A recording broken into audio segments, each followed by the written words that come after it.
Hello friends, study with BH classes में आपका बहुत बहुत स्वागत है। आज हम डेली न्यूज़ एनालिसिस के तहत 9 मार्च के करंट अफेयर्स के बारे में जानेंगे कि 9 मार्च के दिन क्या क्या घटित हुआ और आज समाचारों में क्या क्या है। तो आज के देखते हैं प्रमुख समसामयिक मुद्दे कौन कौन से हैं। G4 देशों की ओर से भारत ने पेश किया यूनाइटेड नेशन सिक्योरिटी काउंसिल में सुधार का मॉडल। ना G4 देश जो होते हैं वो हमेशा यूनाइटेड नेशन सिक्योरिटी काउंसिल में सुधार की मांग को उठाते रहते हैं। भारत उन देशों में प्रमुख है। भारत ने हाल ही में ये मुद्दा उठाया कि यूनाइटेड नेशन सिक्योरिटी काउंसिल में सुधार होना चाहिए। नेक्स्ट हमारी खबर है, जीवन की संभावना वाले ग्रह हाइसिन की खोज हुई है। मतलब जीवन की संभावना वाले हाइसिन के बारे में पता किया गया है, तो इसके बारे में जानेंगे क्या खबर आई है इसके बारे में। नेक्स्ट हमारी खबर है कि सौर ऊर्जा संचालित वायरलेस सेंसर को मिला पेटेंट, है ना। सौर ऊर्जा से संचालित वायरलेस सेंसर जो है उसे पेटेंट मिला है। फ्रांस में गर्भपात कराना बना अब कानूनी अधिकार। मतलब पहले गर्भपात के लिए अभी तक ऐसा कोई देश नहीं है जिसने गर्भपात को लीगल किया हो, तो फ्रांस गर्भपात कराने वाला पहला ऐसा देश बना है। आज पीएम अरुणाचल प्रदेश में करेंगे सबसे लंबी बाईलेन सुरंग का शुभारंभ। ये कर चुके हैं, इसके बारे में डिस्कस करूँगा। G4 देशों की ओर से भारत ने पेश किया यूनाइटेड नेशन सिक्योरिटी काउंसिल में सुधार का मॉडल। भारत ने संयुक्त राष्ट्र सुरक्षा परिषद में सुधार के लिए G4 देशों की ओर से एक विस्तृत मॉडल पेश किया है, जिसमें महासभा द्वारा लोकतांत्रिक तरीके से नए स्थायी सदस्यों को चुने जाने और वीटो के मामले पर लचीलेपन को अपनाए जाने का प्रावधान है। संयुक्त राष्ट्र में भारत की स्थायी प्रतिनिधि राजदूत रुचिरा कंबोज ने सुरक्षा परिषद पर अंतर सरकारी वार्ता के दौरान कहा कि अगले साल होने वाली संयुक्त राष्ट्र की 80वीं वर्षगांठ काफ़ी समय से लंबित विषयों पर ठोस प्रगति की दिशा में एक अहम पड़ाव है। कंबोज ने ब्राज़ील, जर्मनी, जापान और भारत, ये G4 कहलाता है ना। G4 में कौन कौन से देश आते हैं? ब्राज़ील आता है, जर्मनी आता है, जापान आता है और भारत आता है की ओर से बहस, संवाद और अंततः बातचीत के लिए G4 मॉडल पेश किया है। इन प्रस्तावों को बड़े पैमाने पर संयुक्त राष्ट्र सदस्यों से मजबूत समर्थन प्राप्त हुआ है।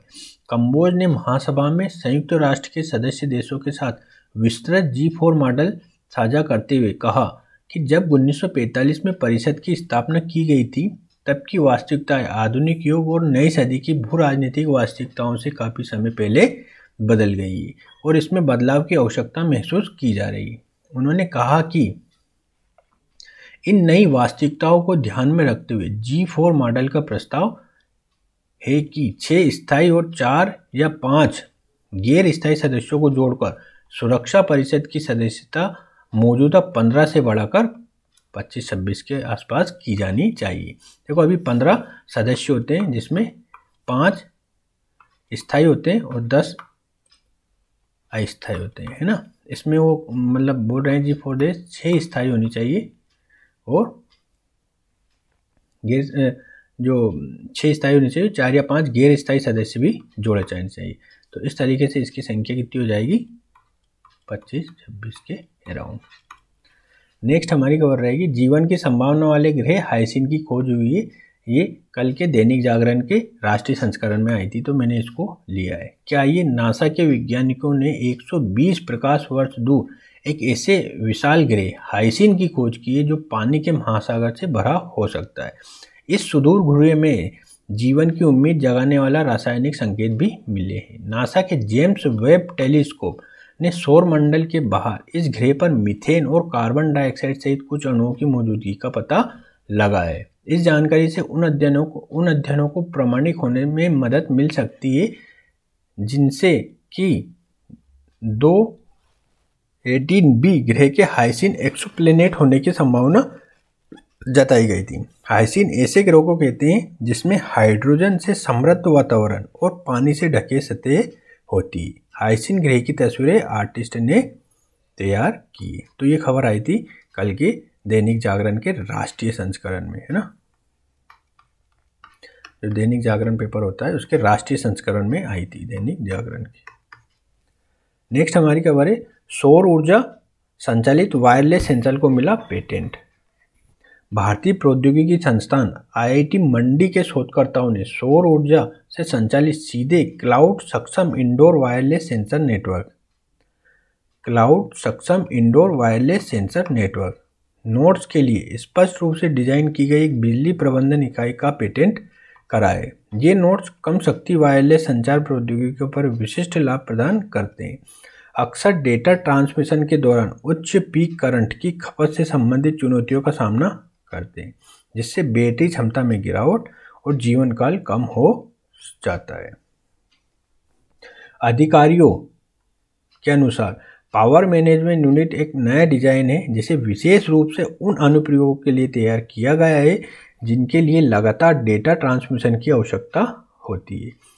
इस नवोन्मेषी वास्तुकला की एक प्रमुख विशेषता बैटरी जीवन को अधिकतम करने के लिए battery super capacitor hybrid storage का कार्यान्वयन है।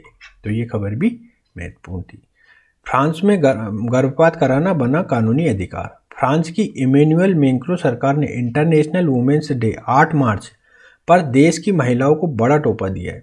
यहाँ गर्भपात को संवैधानिक अधिकार का दर्जा दे दिया गया है। शुक्रवार 8 मार्च को एक पब्लिक सेरेमनी के दौरान जस्टिस मिनिस्टर एरिक ड्यूपोंट मोरोटी ने 19वीं सदी 200 साल पुरानी बात की प्रिंटिंग प्रेस इस्तेमाल करके इस संवैधानिक अधिकार की कॉपी निकाली।